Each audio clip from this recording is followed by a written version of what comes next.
আমি জীবনের সকল কাজ আলেমদের কথা মতো কেন করব? মানুষের জীবনের সকল কাজ দুই প্রকার। এক প্রকার কাজ হইল ধর্মের কাজ, আর এক প্রকার কাজ হইল সংসারের কাজ। নামাজ, রোজা, ইবাদত, বন্দেগী এইগুলি হইল ধর্মের কাজ। খাওয়া দাওয়া, পেশাব পায়খানা, ঘুমানি এইগুলি হইল সংসারের কাজ। ধর্মের কাজগুলি আমরা আলেমদের কথা মতো করব কেন? সহি শুদ্ধ হওয়ার জন্য। বুঝে থাকলে বলেন তো, নামাজ, রোজা, ইবাদত, বন্দেগী আমরা যারা আলিমও না, মাদ্রাসার ছাত্রও না, আমরা নামাজ, রোজা, ইবাদত, বন্দেগী আলেমদের কথা মতো করব কেন? সহি শুদ্ধ হওয়ার জন্য। ওযু কিভাবে করলে সহি হয়, কিভাবে করলে ভুল হয়, তা আলেম ছাড়া কেউ জানে না। কাজী আলেমের কথা মতো আমার উযু করতে হবে। নামাজ কিভাবে পড়লে শুদ্ধ হয়, কিভাবে পড়লে ভুল হয়, আলেম ছাড়া কেউ জানে না। এই জন্য নামাজ আমার আলেমের কথা মতো করতে হবে। এইভাবে কোরআন তেলাওয়াত, দোয়া, দুরুদ, তসবিহ, তাহলিল, জিকির, আজকার, ইবাদত, বন্দেগী, ধর্মের যত কাজ আছে, কোন কাজটা কিভাবে করলে শুদ্ধ হয় আর কিভাবে করলে ভুল হয়, আলেম ছাড়া কেউ জানে না। এই জন্য ধর্মের কাজগুলি আমরা আলেমদের কথা মতো করব সহি শুদ্ধ হওয়ার জন্য। ৩ নম্বর দল যারা, আমরা যারা আলিমও না, মাদ্রাসার ছাত্রও না, আমরা যারা গৃহস্থী কইরা, ব্যবসা কইরা, চাকরি কইরা, স্কুল কলেজে লেখাপড়া কইরা জীবন কাটাই, আমরা ধর্মের কাজগুলি আলেমদের কথা মতো করব কেন? সহি শুদ্ধ হওয়ার জন্য। সংসারের কাজগুলি আমরা আলেমদের কথা মতো করব কেন? সংসারের কাজ তো অনেক সময় যারা সংসারের কাজ করে তারা আলেম থেকে বেশি ভালো বুঝে। গৃহস্থী কিভাবে করলে ফসল ভালো হবে, এটা আলেমরা ভালো বুঝে না গৃহস্থেরাই ভালো বুঝে? ব্যবসা কোন বাজার, কোন জিনিসের ব্যবসা করলে মুনাফা ভালো হবে, আলেমরা ভালো বুঝে না ব্যবসায়ীরাই ভালো বুঝে? তাহলে এই কাজগুলি আমরা আলেমদের কথা মতো করবো কেন? এই প্রশ্নের জবাব হইল, সংসারের কাজগুলি আমরা আলেমদের কথা মতো করতে হবে শুদ্ধ হওয়ার জন্য নয়, হালাল হওয়ার জন্য। কি হওয়ার জন্য? হালাল। কিভাবে খাইলে হালাল হয়, কিভাবে খাইলে হারাম হয়, কিভাবে ঘুমাইলে হালাল হয়, কিভাবে ঘুমাইলে হারাম হয়, কিভাবে পেশাব পায়খানা করলে হালাল হয়, কিভাবে পেশাব পায়খানা করলে হারাম হয়, কিভাবে স্কুল কলেজে পড়লে হালাল হয়, কিভাবে স্কুল কলেজে পড়লে হারাম হয়, কিভাবে রাজনীতি করলে হালাল হয়, কিভাবে রাজনীতি করলে হারাম হয়, কিভাবে বিয়া শাদী করলে, বিয়া শাদী দিলে হালাল হয়, কিভাবে বিয়া শাদী হারাম হয়, এইগুলিও আলেম ছাড়া কেউ জানে না। এই জন্য সংসারের কাজগুলি আমাদের আলেমদের কথা মতে করতে হবে, সহি শুদ্ধ হওয়ার জন্য না হালাল হওয়ার জন্য? হালাল হওয়ার জন্য। যেমন ধরেন, পেশাব পায়খানা করা সংসারের কাজ, কিন্তু হাদিস শরীফে রাসূল করিম সাল্লাল্লাহু আলাইহি ওয়াসাল্লাম বলেন, ইযা আতাইতুমুল গাইতা ফালা তাস্তাকবিলুল কিবলাতা ওয়ালা তাস্তাদবিরুহা। এর অর্থ হইল, আমার উম্মত মুসলমানেরা, তোমরা যখন পেশাব পায়খানা করতে যাও, কিবলা সামনে নিয়ে অথবা কিবলাকে পিছন দিয়া পেশাব পায়খানা করবে না, সাবধান। কিবলা ডানে রেখে অথবা কিবলা বায়ে রেখে পেশাব পায়খানা করো। বুঝে থাকলে বলেন তো, পেশাব পায়খানা করা সংসারের কাজ আমার ইচ্ছা মতোই করব না হালাল উপায়ে করতে হবে? হালাল হারাম জানে কে?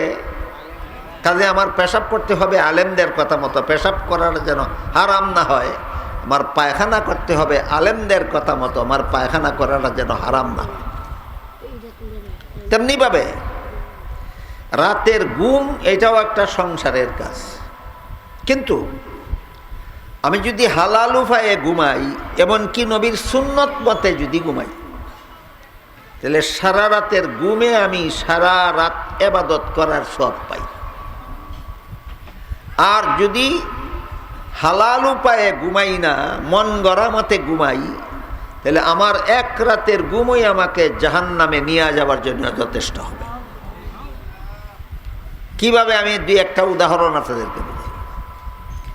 এক হাদিসে রাসূল করিম সাল্লাল্লাহু আলাইহি ওয়াসাল্লাম বলেন, যেই ব্যক্তি এশার নামাজ জামাতের সাথে পড়ে ঘুমায়, অর্ধেক রাতের ঘুম তার ইবাদতে লেখা হয়ে যায়। আবার ঘুম থেকে জাগার পরে ফজরের নামাজটা যখন জামাতের সাথে পড়ে, বাকি অর্ধেক রাতের ঘুমও তার ইবাদতে লেখা হয়ে যায়। এবার বুঝে থাকলে বলেন তো, এশার নামাজ জমাতে ফিরে ঘুমাইল, আবার ঘুম থেকে জাগার পরে ফজরের নামাজ জমাতের সাথে পড়ল, এ কি হারাম ঘুম ঘুমাইল না হালাল ঘুম ঘুমাইল? হালাল ঘুম। শুধু ঘুম হইল না সারা রাতের ঘুম ইবাদত হইল? দেখেন, হালাল উপায়ে ঘুমাইলে সারা রাতের ঘুম হইয়া যায় ইবাদত। আরেক হাদিসে রাসূল করিম সাল্লাল্লাহু আলাইহি ওয়াসাল্লাম বলেন, সাবধান, এশার নামাজ পড়ার আগে ঘুমাইও না। এশার নামাজ পড়ার আগে ঘুমাইও না। কারণ তোমারে যদি এশার নামাজের সময় থাকতে থাকতে কেউ ঘুম থেকে জাগায় না, তাহলে তোমার ঘুম তোমাকে এশার নামাজ পড়তে দিবে না।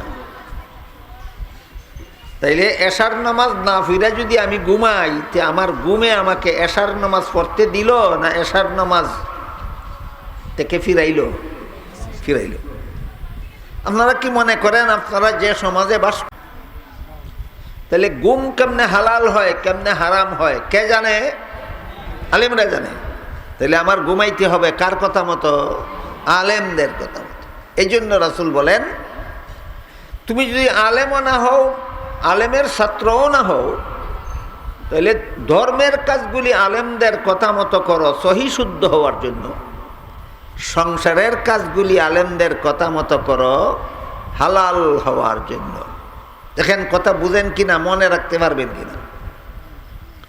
যারা আলেমও না, আলেমের ছাত্রও না, তাদেরকে আল্লাহ রসুল জাহান্নাম থেকে বাঁচার 3 নম্বর পথ বলে দিছেন। এটাও মনে রাখার কথা। আমি যদি আলেমও হই না, আলেমের ছাত্রও হই না, তাহলে আমার জন্য জাহান্নাম থেকে বাঁচার ক নম্বর পথ? 3 নম্বর। পথটা কি? আমি ধর্মের কাজগুলি আলেমদের কথা মতো করব সহি শুদ্ধ হওয়ার জন্য। সংসারের কাজগুলি আলেমদের কথা মতে করব হালাল হওয়ার জন্য। এটা আমার জন্য জাহান্নাম থেকে বাঁচার 3 নম্বর পথ। স্কুলের পড়া সংসারের কাজ, কলেজের পড়া সংসারের কাজ, ভার্সিটির পড়া সংসারের কাজ, কিন্তু এখানে হালাল হারাম আছে। আপনারা কি মনে করেন? স্কুল কলেজের পড়ার মধ্যে হালাল হারাম নাই? হালাল হারাম আছে। স্কুলের পড়া যদি আমাকে নামাজি হতে দেয় না, তাহলে পড়াটা হালাল হবে। আর স্কুলে ফিরেও যদি আমি ঠিক মতো নামাজ আদায় করি, হালাল পথে চলি, তাহলে স্কুলে পড়তে কোনো বাধা নাই। স্কুলের পড়া ছাত্রদেরকে নামাজি হতে দেয় না, সেই স্কুলের পড়া নিঃসন্দেহে হারাম। যে স্কুলের পড়া ছাত্রকে নামাজ থেকে ফিরায় না, ওই স্কুলের পড়া হালাল। আমার কথা বুঝে থাকলে বলেন, স্কুলের পড়াও হালাল হারাম আছে? হালাল হারাম আছে। আপনার ছেলেকে আপনার মেয়েকে স্কুলে পড়াবেন, ভালো কথা, হারাম উপায়ে পড়াবেন না, তাইলে স্কুলের পড়া আপনার ছেলে মেয়েরা জাহান্নামে নিয়ে যাবে। হালাল উপায়ে পড়ান, স্কুলের পড়া আপনার ছেলে মেয়েকে জাহান্নামে নিতে পারবে। অনুরূপভাবে রাজনীতিতেও হালাল হারাম আছে। রাজনীতিও অনেকের দৃষ্টিতে রাজনীতি সংসারের কাজ। অনেকে মনে করেন রাজনীতি সংসারের কাজ। রাজনীতিতেও হালাল হারাম আছে। আপনি রাজনীতি করেন হালাল উপায়ে, আপনার রাজনীতি আপনাকে জান্নাতে নিয়ে যাবে। রাজনীতি করেন হারাম উপায়ে, আর কোনো সুদ ঘুষ মদ গাঞ্জা খাওয়া লাগবে না, শুধু হারাম রাজনীতি আপনাকে জাহান্নামে নিয়ে যাবে, মরলেই টের পাবেন। রাজনীতিতেও হালাল হারাম আছে কিনা? রাজনীতি কেমনে করলে হালাল হয় আর কেমনে করলে হারাম হয় সেটা জানে কে? আলেমরা।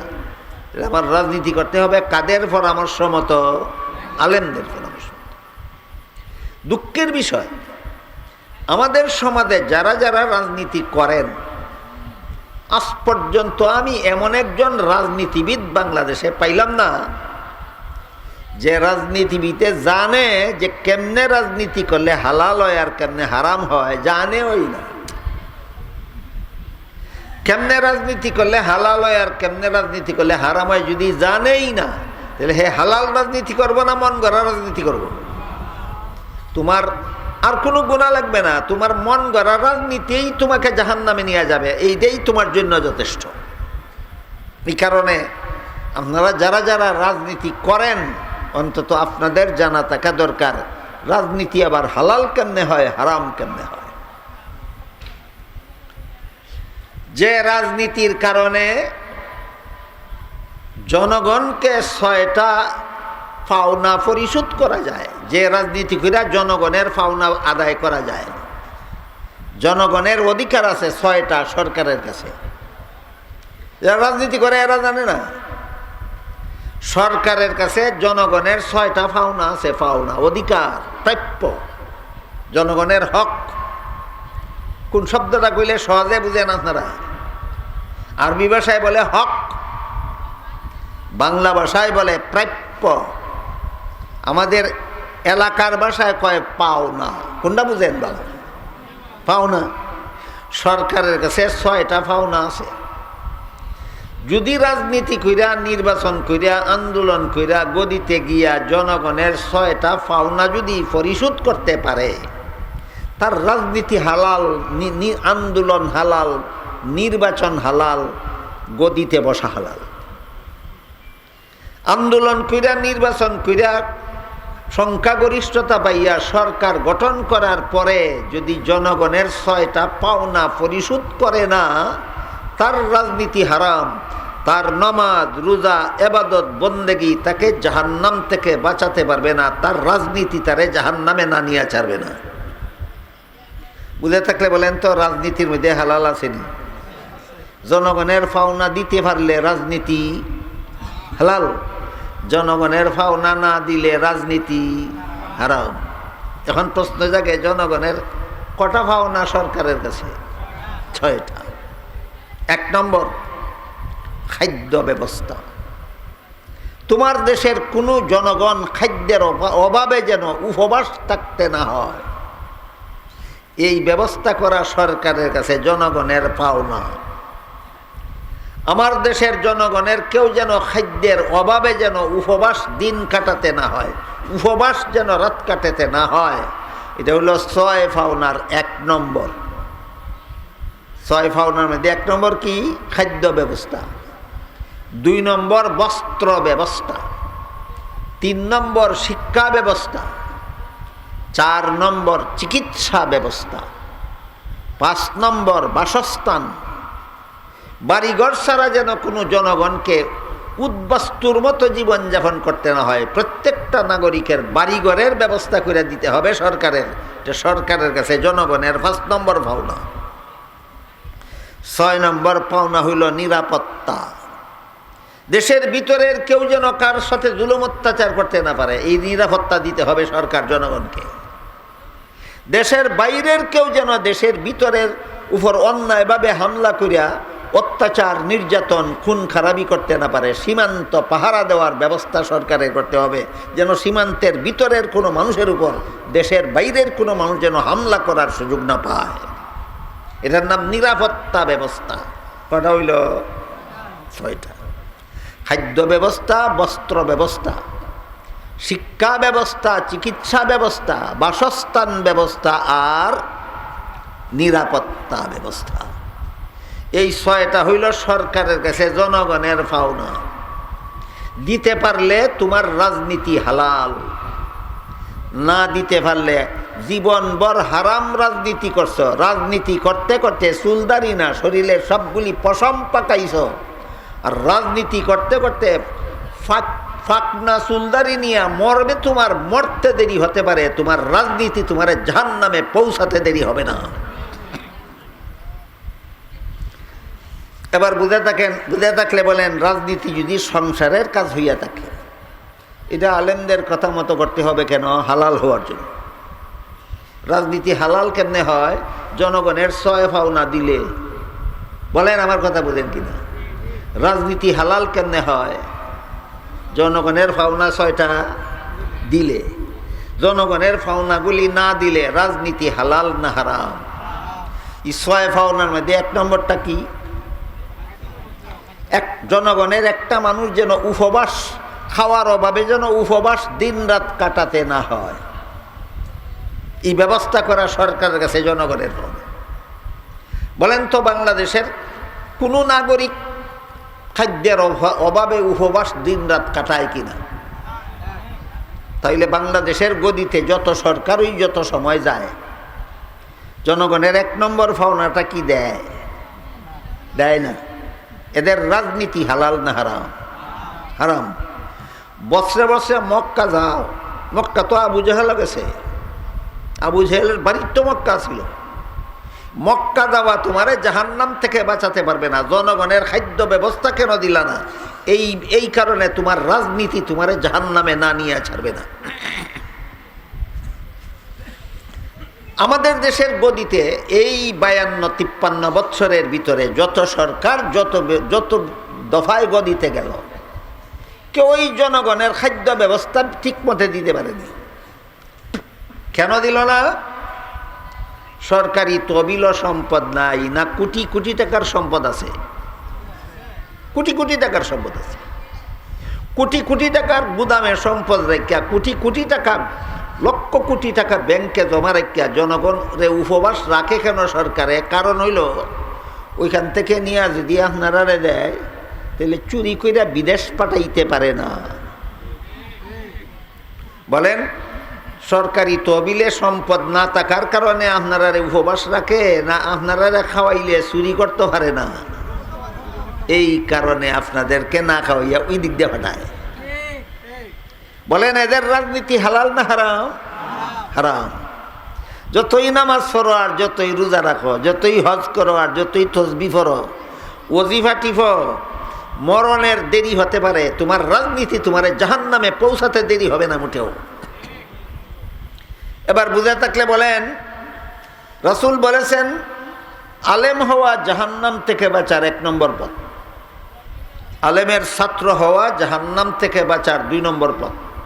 যারা আলিমনা ছাত্র না, এদের জন্য জাহান্নাম থেকে বাঁচার কত নম্বর পথ? 3 নম্বর পথটা কি? আলেমদের কথা মতো জীবনের সকল কাজ করো। মনে আসেনি? জাহান্নাম থেকে বাঁচার 3 নম্বর পথ, এটা আলেমদের জন্য নয়, ছাত্রদের জন্য নয়।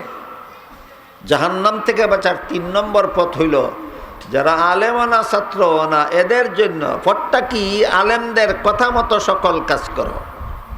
আমাদের বোঝার ব্যাপার হইল ধর্মের কাজগুলি আলেমদের কথা মতো করব কেন? শুদ্ধ হওয়ার জন্য। সংসারের কাজগুলি আলেমদের কথা মতো করব কেন? এই 2 কথা জীবনে ভুলবেন না, কোনোদিন জীবনে কোনোদিন ভুলবেন না। আলেমদের কথা মতো আমরা যারা আলেমনা মাদ্রাসার ছাত্র না, আমরা ধর্মের কাজগুলি আলেমদের কথা মতো করব সহি শুদ্ধ হওয়ার জন্য। আর সংসারের কাজগুলি আলেমদের কথা মতো করব কেন? হালাল হওয়ার জন্য। এই কথাগুলি জানা বুঝা জীবনভর মনে রাখা অত্যন্ত জরুরি। কিন্তু আমাদের সমাজে আজকাল জরুরি কথা মানুষকে শুনাইয়া জানাইয়া বুঝাইয়া দেওয়া, যার নাম হেদায়েত,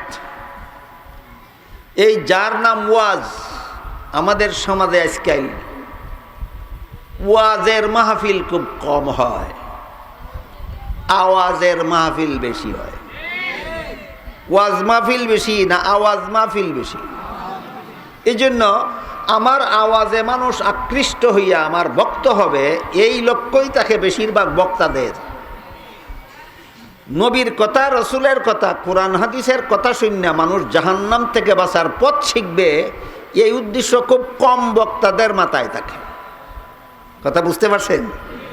এই কারণে জরুরি কথা বেশিরভাগ বক্তায় কয় না। বেশিরভাগ বক্তায় খালি ওয়াজ করে না, খালি আওয়াজ শোনায়। আওয়াজ বেশিরভাগ বক্তায় আপনারা ওয়াজ শোনায় না, বেশিরভাগে আওয়াজ শোনায়। আওয়াজ শোনায়। আওয়াজের মধ্যে হেদায়েত নাই, ওয়াজের মধ্যে হেদায়েত। আওয়াজও হেদায়েত না ওয়াজে হেদায়েত? আওয়াজও যদি হেদায়েত থাকতো তাহলে তো সবাত না গিয়া গানও গেলে এখানে তো আওয়াজ আছে না, গানও আওয়াজ নাই। আওয়াজ আছে, হেদায়েত নাই। কাজে আওয়াজ আর হেদায়েত এক কথা না। কোরআন হাদিসের সহি শুদ্ধ কথা বুঝাইয়া দেওয়ার নাম হেদায়েত, এটা হইল ওয়াজ। আর মানুষকে কোরআন হাদিসের জরুরি কথা না শোনাইয়া না বুঝাইয়া, এই যে মধুর কণ্ঠস্বর দেখছি আপনারা বিজ্ঞাপনে লেখা একজনের নামে, কি লেখছে, সুললিত কণ্ঠের অধিকারী। এই যে শিল্পীরা কণ্ঠ কি সুললিত নয়? শিল্পী বুঝেন, গানের ব্যবসা যারা করে, গান গাওয়ার ব্যবসা যারা করে, শিল্পী কয় এরারে, এরা কি সুললিত কণ্ঠের অধিকারী নয়? ওয়াজ মাহফিলে সুললিত কণ্ঠের অধিকারী আসবে কেন? তুই বেটা এখানে ওয়াজ করতে আইসস না গান গাইতে আইসস? কথা বুঝেননি আপনারা আমার? এই কারণে যারা ব্যবস্থা করে এরাও ওয়াজওয়ালা বক্তা খুঁজে না, আওয়াজওয়ালা বক্তা খুঁজে। ওয়াজওয়ালা খুঁজে না আওয়াজওয়ালা খুঁজে, আওয়াজওয়ালা খুঁজে। এই জন্য আমাদের সকলেরই বুঝতে হবে, আমরা যারা ওয়াজ শুনি, আমরা যারা ওয়াজ করি, আর আমরা যারা ওয়াজের আয়োজন করি, সকলের মাথায় থাকতে হবে এই পবিত্র মাহফিলটা আওয়াজের জন্য নয়, পবিত্র মাহফিলটা ওয়াজের জন্য। বলেন আওয়াজের জন্য না ওয়াজের জন্য? তা আমার এখানে সুললিত কণ্ঠের অধিকারী শিল্পী আসবে কেন? আমার এখানে হক্কানি আলিম আসবে যিনি আমাকে কোরআন হাদিসের জরুরি কথাগুলি বুঝাইয়া দেবে। এইগুলির নাম হইল ওয়াজ। এই জন্য বলেছিলাম আমাদের সমাজে আজকাল ওয়াজ মাহফিল খুব কম হয়, আওয়াজ মাহফিল বেশি হয়। আওয়াজ মাহফিলে জরুরি কথা পাবেন না, শুধু সুললিত কণ্ঠস্বর পাবেন। এক সবার এক বিজ্ঞাপনে এক বক্তার নামে লেখছে, গানের চেয়েও মধুর কণ্ঠের অধিকারী, মানে বাঁশির চেয়েও মধুর কণ্ঠের অধিকারী। বাঁশির চেয়ে মধুর কণ্ঠের অধিকারী এই বক্তারে ওয়াজ মাহফিলে দাওয়াত দেওয়া দরকার। তা সুতারে ওই যাত্রা গান ভাটাই দিল সারে। এজন্য বলছি আমরা যেন আওয়াজের পাগল না হই, আমরা ওয়াজের পাগল হই। দিনের জরুরি কথাগুলি শোনা, বোঝা এবং মনে রাখা সমস্ত মুসলমানদের জন্য ফরজ। তাই রাসূল যে বললেন জাহান্নাম থেকে বাঁচার 1 নম্বর পথে আছে আলেমগণ, 2 নম্বর পথে আছে আলেমদের ছাত্রগণ, 3 নম্বর পথে আছে কারা? আলেমদের কথা মতো সকল কাজ করে যারা। এইগুলি জরুরি কথা। বলেন তো রসুলের হাদিস বুঝে থাকলে জাহান্নাম থেকে বাঁচার 3 নম্বর পথে আছে কারা? আলেমদের কথা মতে চলে যারা। এখানে 2টা জরুরি কথা আমাদের মনে রাখতে হবে। 1 নম্বর, ধর্মের কাজগুলি আলেমদের কথা মতো কেন করব? সহি শুদ্ধ হওয়ার জন্য। 2 নম্বর, সংসারের কাজগুলি আলেমদের কথা মতো কেন করব? হালাল হওয়ার জন্য। আমি ইচ্ছা করলে আপনারা গানের সুর দিয়া আসমানে না জমিনে না এমন কথা শুনে দিতে পারতাম, আপনারা ইচ্ছা মতো আমার বক্তব্য বানাইতে পারতাম, কিন্তু তখন আপনারা এই সমস্ত জরুরি কথার থেকে বঞ্চিত থাকতেন। নবীর উম্মতকে কোরআন হাদিসের সহি শুদ্ধ কথার থেকে বঞ্চিত রেখে আমার সুললিত মধুর কণ্ঠস্বর শোনাইয়া বক্তব্য বানাবার জন্য ওয়াজ মাহফিল নয়। এবার হাদিসটা আগাগোড়া বোঝার চেষ্টা করি। রাসূল বলেন আমার উম্মতের জন্য জাহান্নাম থেকে বাঁচার 4টা পথ আছে, 1 নম্বর কোনো পথ নেই।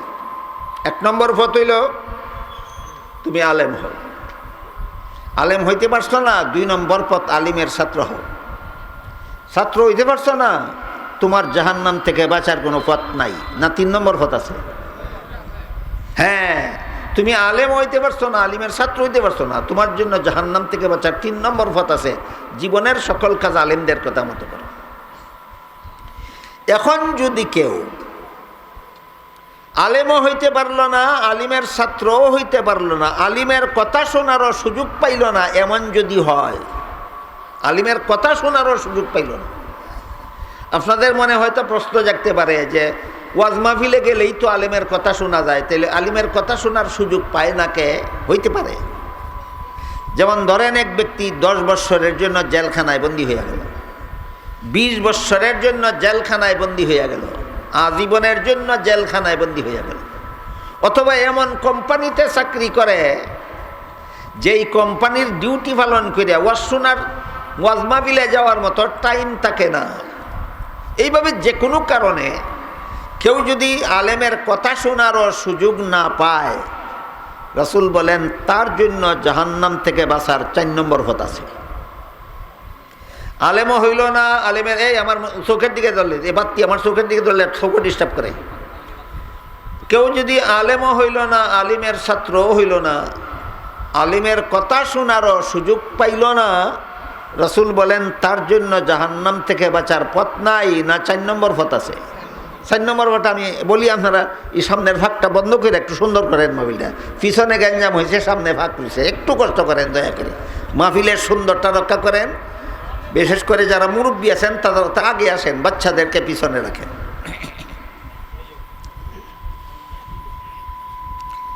যারা আলিম না, আলিমের ছাত্র না, আলিমের কথা শোনারও সুযোগ পাইল না, রাসূল বলছেন এদের জাহান্নাম থেকে বাঁচার পথ নাই, না 4 নম্বর পথ আছে?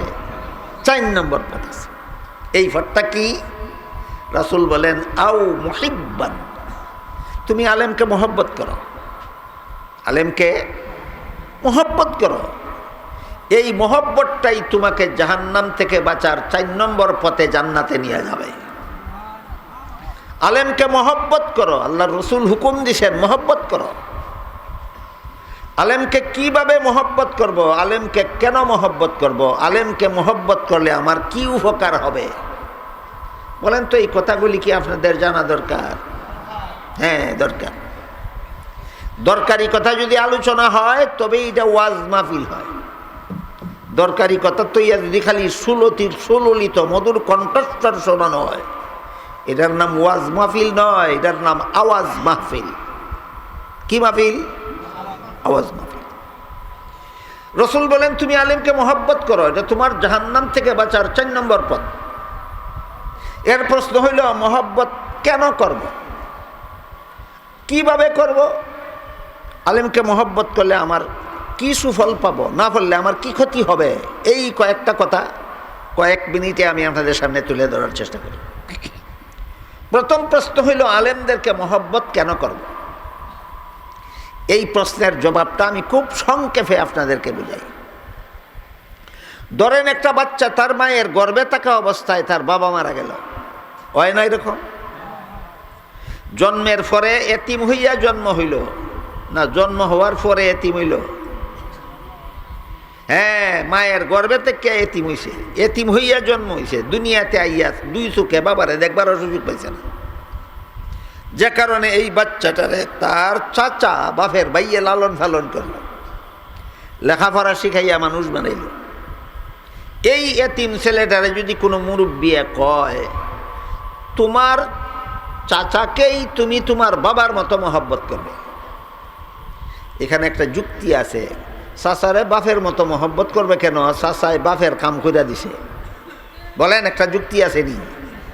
চাচারে বাপের মতো মহব্বত করবে কেন? ছেলে জন্ম হইলে লালন পালন করার দায়িত্বটা আসলে কার ছিল? কইরা দিছে কে? লেখাপড়া শিখানির দায়িত্বটা আসলে কার ছিল? কইরা দিল কে? মানুষ রূপে গইরা তোলার দায়িত্বটা আসলে কার ছিল? কইরা দিল কে? এবার বলেন, কার কাজ কে করলো? বাপের কাজ চাচাই করলো। এই জন্য মুরব্বী কইছে তোর চাচারে ওই বাপের মতো সম্মান করবে। একটা যুক্তি আসেনি?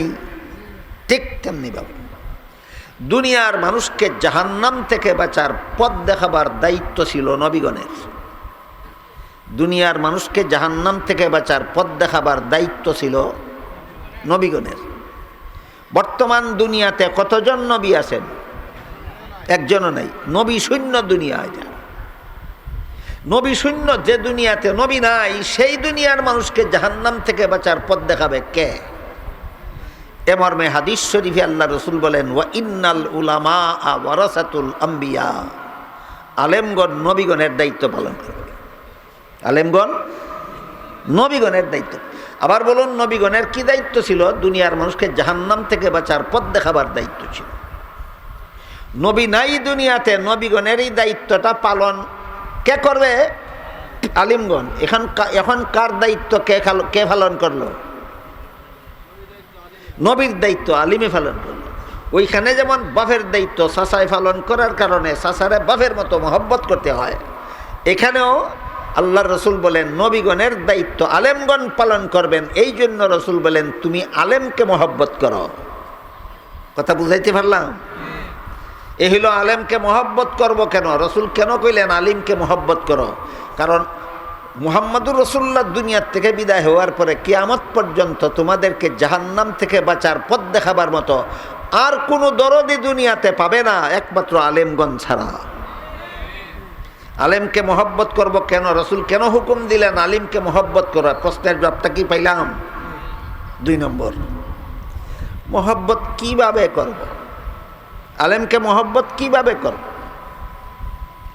আলেমকে মহব্বত করতে টাকা পয়সা লাগে না, ধন সম্পদ লাগে না।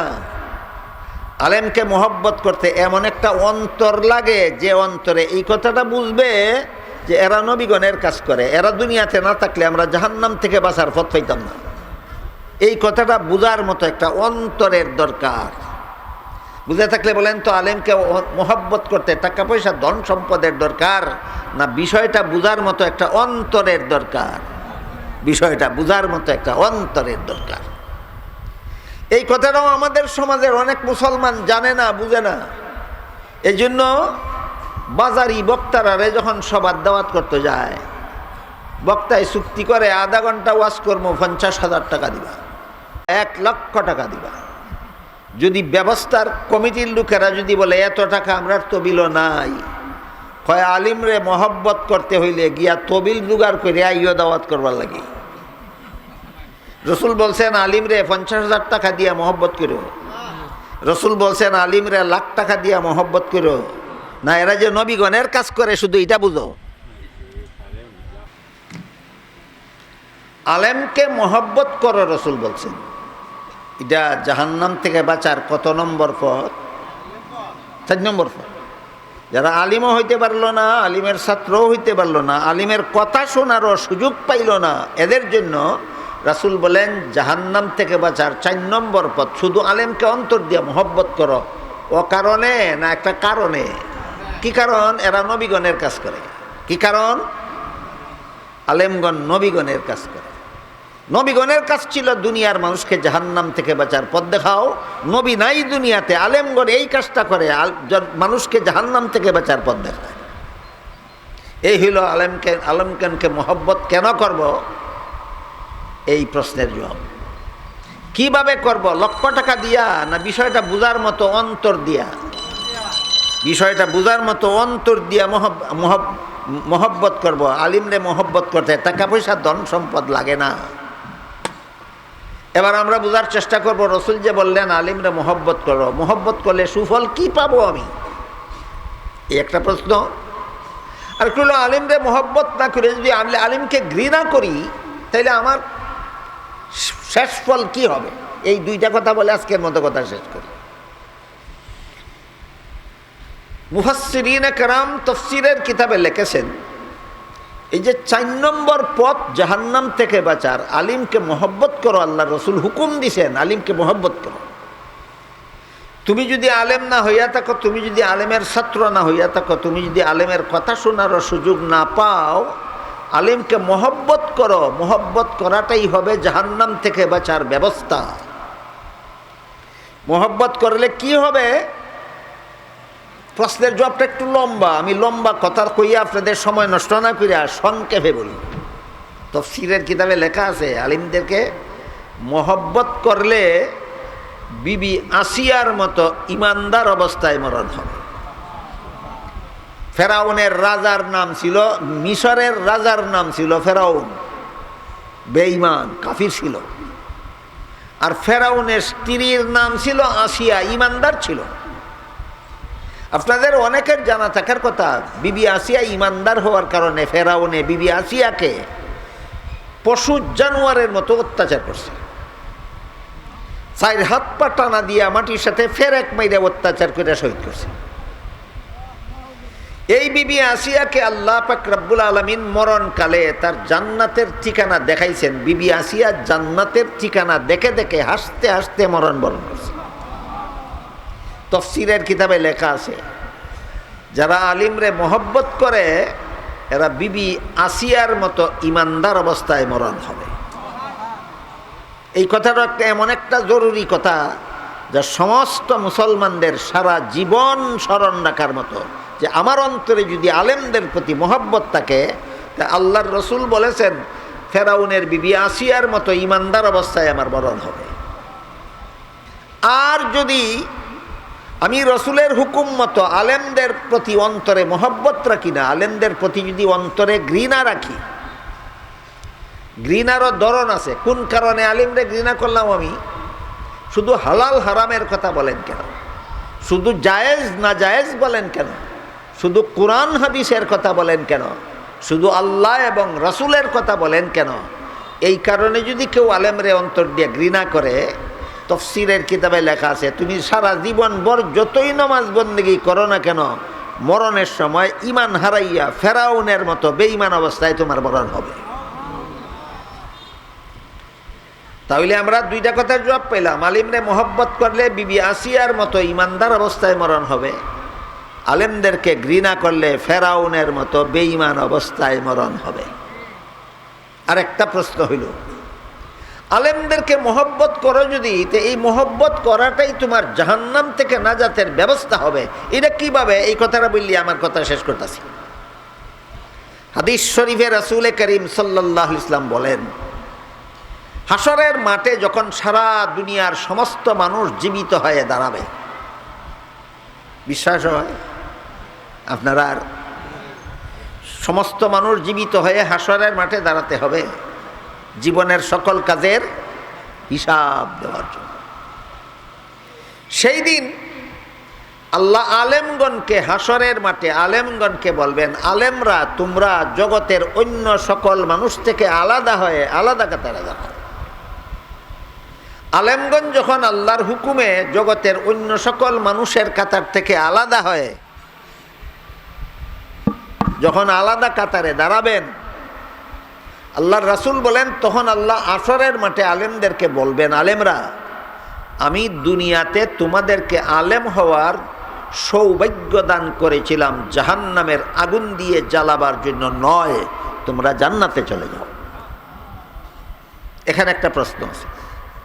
রাসূল বলছেন আলেমগণকে আল্লাহ হাসরের মাঠে বলবেন তোমরা জান্নাতে যাও, তোমরা জান্নাতে যাও, তোমরা জান্নাতে যাও। আলেম হইলেই যদি জান্নাতে যাওয়া যায়, তাইলে আলেমদের আর নামাজ রোজা করার কি দরকার?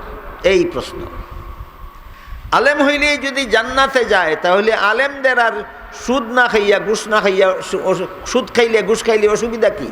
আলেমগণ মদ খাইলে গাঞ্জা খাইলে অসুবিধা কি? আলেমগণ দুর্নীতি জালিয়াতি করে অসুবিধা কি? আল্লাহ রসুল বলছেন আলেমরা জান্নাতে যাবে। এই প্রশ্নের জবাব হইল আলেম দুই প্রকার। আলেম দুই প্রকার। এক প্রকার আলেম সমাজের দৃষ্টিতে আলেম হয়, আরেক প্রকার আলেম আল্লাহর দৃষ্টিতে আলেম হয়। এই কথাটাও সারা জীবন আপনাদের মনে রাখার কথা। আলেম কত প্রকার? দুই প্রকার। এক প্রকার আলেম সমাজের দৃষ্টিতে আলেম, আরেক প্রকার আল্লাহর দৃষ্টিতে আলেম। আমরা বোঝার চেষ্টা করি সমাজের দৃষ্টিতে আলেমকে আর আল্লাহর দৃষ্টিতে আলেমকে। সমাজের দৃষ্টিতে আলেম হইলেন তারা যারা কোরআন হাদিসের এলেম শিখেছেন, তাদেরকেই সমাজে আলেম কয়। যে কোনো মাদ্রাসাত লেখাপড়া করিয়া শেষ পরীক্ষা দিয়া পাস করলেই সমাজের মানুষে আলেম কয়। সরকারি মাদ্রাসাত, কৌমি মাদ্রাসাত, যে কোনো মাদ্রাসাত লেখাপড়া করিয়া শেষ পরীক্ষা দিয়া পাস করলেই সমাজে কি কয়? আলেম কয়। এরা সমাজের দৃষ্টিতে আলেম। আল্লাহর দৃষ্টিতে মাদ্রাসাত ফিরা ফাঁস করলেই আল্লাহর দৃষ্টিতে আলেম হয় না। এটা জীবন ভর মনে রাখার মতো কথা আপনাদের। মাদ্রাসাত ফিরা ফাঁস করলেই আল্লাহর দৃষ্টিতে আলেম হয় না। কোরআন হাদিসের এলেম মতো জীবন যাপন করলে আল্লাহর দৃষ্টিতে আলেম হয়। বেশ কম আসেনি? সমাজের দৃষ্টিতে আলেম আর আল্লাহর দৃষ্টিতে আলেম। কোরআন হাদিসের এলেম মতো জীবন যাপন করলে আল্লাহর দৃষ্টিতে আলেম। একটা উদাহরণ দেই। আল্লাহ পাক রব্বুল আলামিন কোরআনে বলেছেন, ইযা কুরিআল কুরআনু ফাসতামিউ লাহু ওয়া আনসিতু। যখন কোরআন তিলাওয়াত করা হয় তখন তোমরা মনোযোগে শুনো আর চুপ থাকো। কোরআন তেলাওয়াত যখন করা হয় তখন তোমরা মনোযোগে শুনো আর চুপ থাকো। তাহলে কোরআন তেলাওয়াতের সময় মনোযোগে শুনবো আমি, এটাও কোরআনের নির্দেশ। চুপ থাকবো আমি, এটাও কোরআনের নির্দেশ। এখন যদি আমি সুললিত কণ্ঠে কোরআন তেলাওয়াত করি, হ্যাঁ, কোরআন তেলাওয়াতের সুললিত কণ্ঠ এটা প্রশংসনীয়। কোরআন তেলাওয়াত মধুর সুরে, যারে আল্লাহ যে পরিমাণ সুর দিছে, এই পরিমাণ সুরে কোরআন তেলাওয়াত করার কথা হুকুম করছেন আল্লাহ রসুল। আর একজনের সুর নকল করিয়া না, আমারে আল্লাহ যেটুকু দিছে, হ্যাঁ, আর একজনের সুর নকল করে, এটা নকল, এটা ডিজিটাল, অরিজিনাল না। এই সমস্ত ইংরেজি শব্দ আমি খুব বেশি একটা বুঝি না। আমি যা বুঝি অরিজিনাল মানি। আল্লাহ কি বলছেন? কোরআন তিলাওয়াত যখন হয় তখন মনোযোগে শুনো আর চুপ থাকো। কাজেই কোরআন যখন সুন্দর সুরে যখন কোরআন তেলাওয়াত করা হয়, আর আপনারা যদি কোরআনের তেলাওয়াত শুনে সুবহানাল্লাহ সুবহানাল্লাহ আল্লাহু আকবার আল্লাহু আকবার বলেন, চুপ থাকা হইল, চুপ থাকা হইল। আল্লাহ বলছেন কোরআন যখন তিলাওয়াত করা হয় তখন তোমরা সুবহানাল্লাহ সুবহানাল্লাহ কইও, আল্লাহু আকবার আল্লাহু আকবার কইও না, চুপ থাকো। আমি সুন্দর করে কোরআন তিলাওয়াত করলাম, আপনারা সবে মিললে আমার তিলাওয়াতের সুর শুনিয়া সুবহানাল্লাহ আলহামদুলিল্লাহ বললেন। আমি বাধা দিলাম না, বরং আমি আরো মনে মনে খুশি, আমি সুর দিয়া শ্রোতারে আমার বক্তা বানাইতে পারছি। আমার মতো বক্তারে আল্লাহ কি কইছিলেন আর আমি কি করলাম? আল্লাহ কইছিলেন মানুষের এই কোরআন তেলাওয়াতের ফাঁকে ফাঁকে সুবহানাল্লাহ সুবহানাল্লাহ আল্লাহু আকবার আল্লাহু আকবার শুনিয়া তুমি খুশি হও না বাধা দাও? আল্লাহর হুকুম খুশি হইতাম, আপনারা আমার তেলাওয়াতের ফাঁকে ফাঁকে সুবহানাল্লাহ কইলে খুশি হইতাম আল্লাহর হুকুম না বাধা দিতাম? কেন বাধা দিতাম? আল্লাহ বলছেন চুপ থাকো, যতক্ষণ কোরআন তেলাওয়াত চলে ততক্ষণ চুপ থাকো। আপনারা তো চুপ থাকেন না, জানেন না, কিন্তু আমি বাধাও দিলাম না। আমি তো জানি যে এখানে চুপ থাকার কথা, এখানে যারা সুবহানাল্লাহ কইতেছে আমার বাধা দেওয়া দরকার। আমি বাধা দিলাম না কেন? আমি আরো মনে মনে খুশি যে আমার তিলাওয়াত শুনিয়া সুর শুনিয়া শ্রোতারা আমার বক্তা হইছে। আমি এলিম মতোই জীবনযাপন করলাম না কোরআন শিখলাম একমত আর জীবনযাপন করলাম অন্যভাবে? আমি কি আপনাদেরকে বুঝাইতে পারলাম সমাজের দৃষ্টিতে আলেম কেমনে হয় আর আল্লাহর দৃষ্টিতে আলেম কেমনে হয়? মূল কথার দিকে যাই। রাসূল বলেন হাসরের মাঠে আল্লাহ আলেমদেরকে আলাদা কাতারে দাঁড় করাইয়া বলবেন তোমরা জান্নাতে যাও।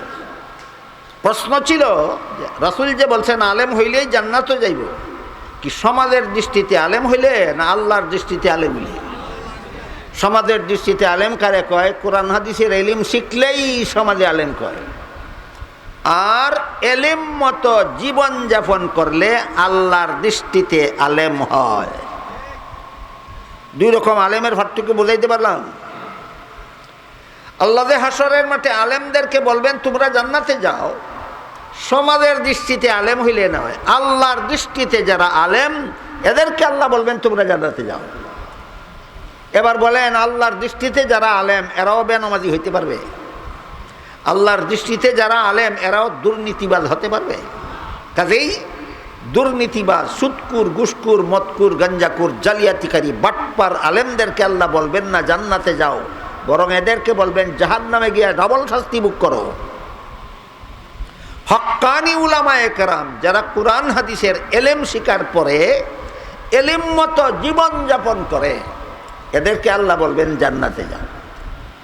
রাসূল বলেন আল্লাহর হুকুমে আলেমগঞ্জ যখন হাসরের মাঠ থেকে জান্নাতের পথে রওনা হবে, সেই জান্নাতের পথের পাশে কিছু গুনাহগার মুসলমান দাঁড়িয়ে থাকবে। এরা আলেমও না, গুনাহগারও। এক একজন গুনাহগার মুসলমানে জান্নাতে যাওয়ার পথে পিছন থেকে এক একজন আলেমকে ডাকবে, হুজুর আপনি তো জান্নাতে চলে যাচ্ছেন, আমার একটা দুঃখের কথা শুনে যান। কি তোমার দুঃখ? কইব আমার গুনার কারণে আল্লাহ আমার হুকুম দিয়া দিছে জাহান্নামে যাইতাম, কিন্তু দুনিয়াতে আমি আপনাকে মহব্বত করতাম। আইসেনি 4 নম্বর কথাটা। রসুল 4 নম্বর পথ কি বলছিলেন? আলেমকে মহব্বত করো। আল্লাহ রসুল অন্য হাদিসে বলছেন, আলেমগঞ্জ যখন জান্নাতে যাবেন, জান্নাতে যাওয়ার পথের পাশে কিছু গুনাহগার মুসলমান দাঁড়ায় থাকবে, পিছন থেকে ডেকে ডেকে বলবে, আমার একটা দুঃখের কথা শুনে যান। কি দুঃখ? আল্লাহ আমার গুনার কারণে জাহান্নামে যাওয়ার হুকুম দিয়া দিছে, কিন্তু আমার একটা কথা আছে, দুনিয়াতে আমি আপনাদের মহব্বত করছি। আল্লাহ রসুল বলেন, দুনিয়াতে যে মহব্বত করছে কইব হাসরের মাঠে এক একজনে একটা কারণ দেখাইয়া প্রমাণ দিয়া কইব। একজনে কইব, আমি আপনারে মহব্বত করতাম, এই কারণে 1 গ্লাস পানি পান করাইছিলাম। বলেন, একজন সাধারণ মুসলমানে একজন আলিমরে 1 গ্লাস পানি পান করায় দুশ্মনির কারণে না মহব্বতের কারণে? এবার বলেন, কত হাজার টাকা লাগে একজন আলিমরে 1 গ্লাস পানি পান করাইতে? কত হাজার টাকা লাগে? পরিষ্কার হয়ে গেল, লক্ষ টাকার চুক্তি দিয়া আলেম মহব্বত হয় না। নবীগণের কাজ করেন এই মর্মে, অন্তরে ভাব সৃষ্টি করলে মহব্বতের কাজ হয়। আল্লাহ রসুল বলেন, আরেকজন গুনাহগারে আরেকজন আলিমরে দেখে খুব, হুজুর আমিও তো আপনারে মহব্বত করতাম, আমারেও আল্লাহ গুনার কারণে জাহান্নামে যাওয়ার হুকুম দিয়া দিছে। হে যে মহব্বত করতো প্রমাণ দিতে গিয়া কইব, আমি একদিন নামাজের সময় আপনারা 1 বদনা উজুর পানি পুকুর থেকে উঠাইয়া দিছিলাম। আপনার বাড়ির পুকুর থেকে 1 বদনা পানি উঠাইয়া নামাজের সময় একজন আলেমকে উজু করতে দিতে ক লাখ টাকা লাগে? হাদিসের দ্বারা পরিষ্কার হইল, টাকা পয়সা ধন সম্পদ দিয়া আলেম মহব্বত হয় না, আলিমের মহব্বত অন্তর দিয়া হয়। কাজেই যে সমস্ত বক্তারা 50,000 টাকার চুক্তিতে ওয়াজ করতে যায়, লক্ষ টাকার চুক্তিতে ওয়াজ করতে যায়, মহব্বতের দুহাই দিয়া, এরা দিনদার আলেম নয়, এরা দুনিয়াদার আলেম। দিনদার না দুনিয়াদার? এরা আপনাদেরকে জাহান্নাম থেকে বাঁচার পথ দেখাবার জন্য ওয়াজ করে না, এরা পকেট গরম করার জন্য ওয়াজ করে। এদের উদাহরণ হইল ফিউজ ব্যাটারির মতো। ফিউজ ব্যাটারি বুঝুন, যে ব্যাটারি জ্বললে শেষ আর জ্বলে না। ফিউজ ব্যাটারি কেমন? 1 লাখ টাকার চুক্তিতে আমি আসলাম আপনাদের মাহফিলে ওয়াজ করতে। কমিটি এই লাখ টাকা জোগাড় করতে প্রত্যেক বাড়িতে বাড়িতে ঘোরাফেরা কইরা চান্দা করছে। এরপরে আমারে বসাইয়া কানে কানে কইল, হুজুর বেনমাজিদের বিরুদ্ধে কিছু বলবেন না, আপনারা 1 লাখ টাকা পুরা করবার লাগি বেনমাজির কাছ থেকেও চান্দা আনছি। সুদকুরের বিরুদ্ধে কিছু বলবেন না, সুদকুরেরও চান্দা আনছি, নাহলে আপনার 1 লাখ টাকা দিতে পারবো না। ঘুষকুরের বিরুদ্ধে কিছু বলবেন না, চান্দা তার কাছ থেকেও আনছি।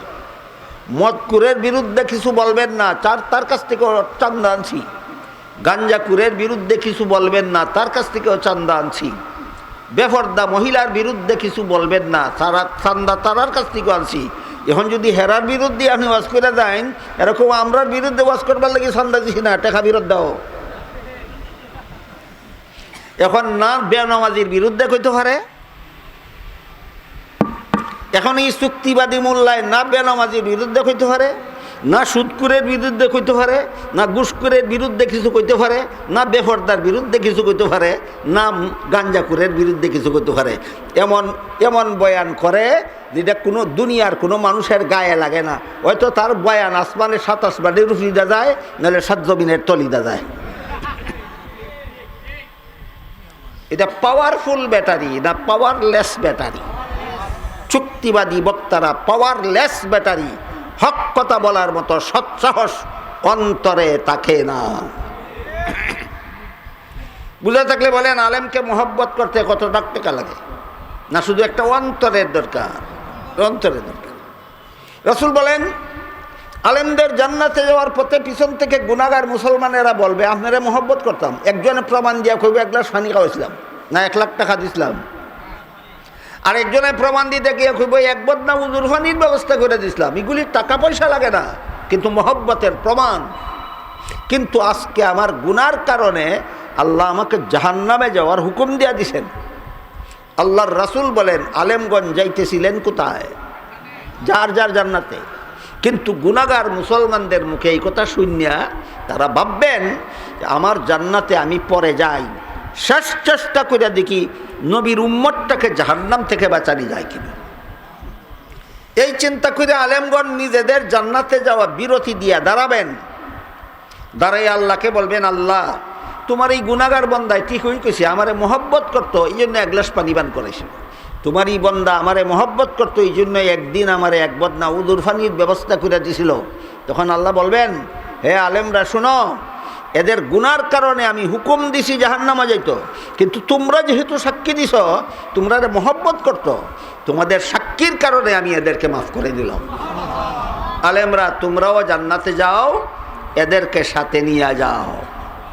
কত নম্বর ফতে? কত নম্বর? 4 নম্বর।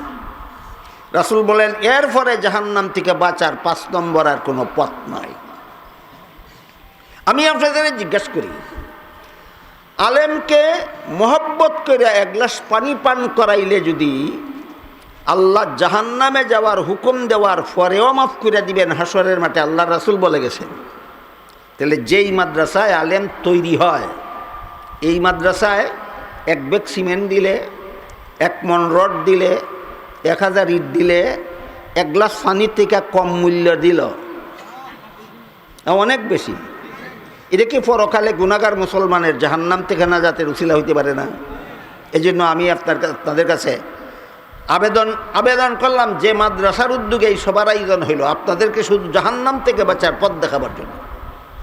আপনারা এই মাদ্রাসায় যার যার তৌফিক মতো, যার যার সামর্থ্য অনুপাতে, যার যার সাধ্য মতো, যারা যা পারেন, যারা টাকা পারেন নগদ টাকা লেখাইয়া দেবেন, যারা ইট দিতে পারেন ইট লেখাইয়া দেবেন, যারা রড দিতে পারেন রড লেখাইয়া যাবেন, যারা সিমেন্ট দিতে পারেন সিমেন্ট লেখাইয়া যাবেন, যেন এই মাদ্রাসার মুতামিম এবং উস্তাদগণ কিয়ামতের দিন হাসরের মাঠে আপনাদের পক্ষে সাক্ষী দিতে পারেন, আল্লাহ তোমার গুনাহগার বন্দা নবীর ঘরের সবাই আইয়া নবীর ঘরও সাহায্য করে গেছিল।